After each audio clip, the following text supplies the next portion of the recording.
Halo semua, balik lagi dengan saya Dr. Yulianti Cahyadi. Kali ini saya mau bahas tentang apa sih pengaruh cemas terhadap sistem imun.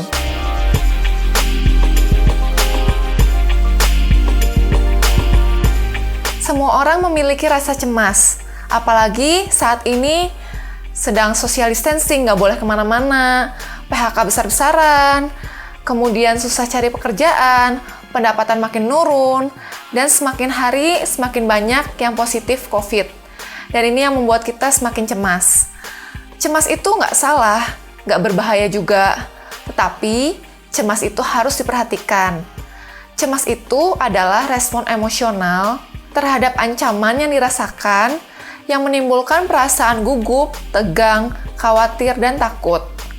Cemas itu terbilang normal apabila masih terkendali dan hilang setelah faktor pemicu rasa cemas teratasi.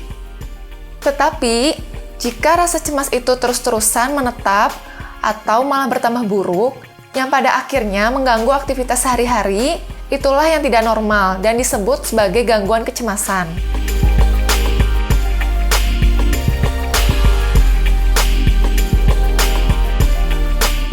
Bila kita cemas, ada beberapa efek cemas yang terjadi pada tubuh kita. Yang pertama, sistem syaraf pusat. Bisa menyebabkan nyeri kepala, pusing, depresi, insomnia. Yang kedua, jantung. Nadi bisa makin cepat, sakit dada, kemudian dapat meningkatkan resiko darah tinggi dan sakit jantung. Yang ketiga, sistem pencernaan. Bisa jadi mual, muntah, nafsu makannya hilang, nyeri perut, dan diare. Yang keempat, sistem imun. Rasa cemas ini dapat menurunkan sistem imun, sehingga meningkatkan resiko untuk terjadinya infeksi. Yang kelima, sistem pernafasan. Nafas bisa menjadi cepat, dan bila kita sudah mempunyai penyakit paru sebelumnya, seperti asma, bisa meningkatkan resiko kekambuhan.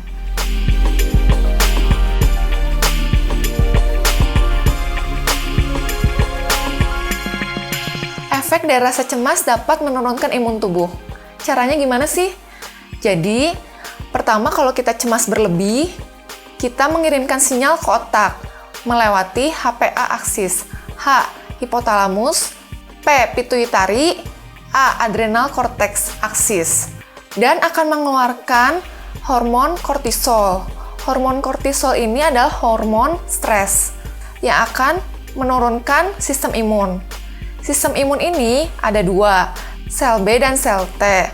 Hormon kortisol ini akan menimbulkan ketidakseimbangan sel B dan sel T. Sel T ini langsung membunuh virus, sedangkan sel B akan membuat antibodi yang akan melawan virus.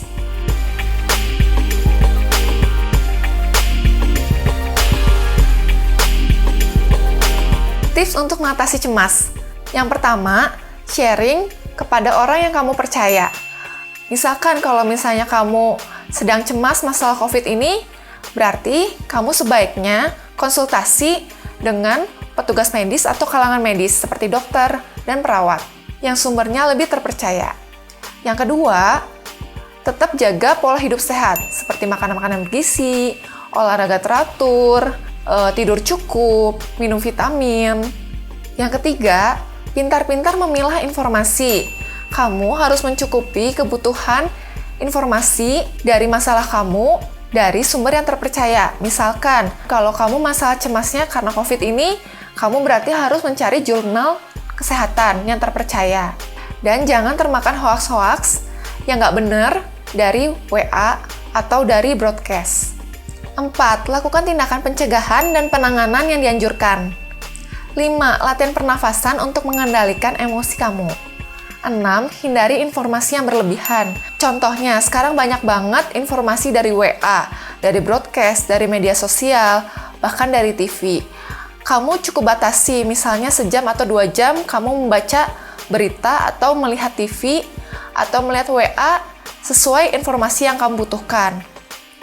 Dan pilah-pilah ya, jika masalah kamu belum terselesaikan dengan cara kamu bisa konsultasikan dengan psikolog atau psikiater. Sekian video hari ini, semoga membantu dan bermanfaat. Tetap semangat, tetap sehat. Bye!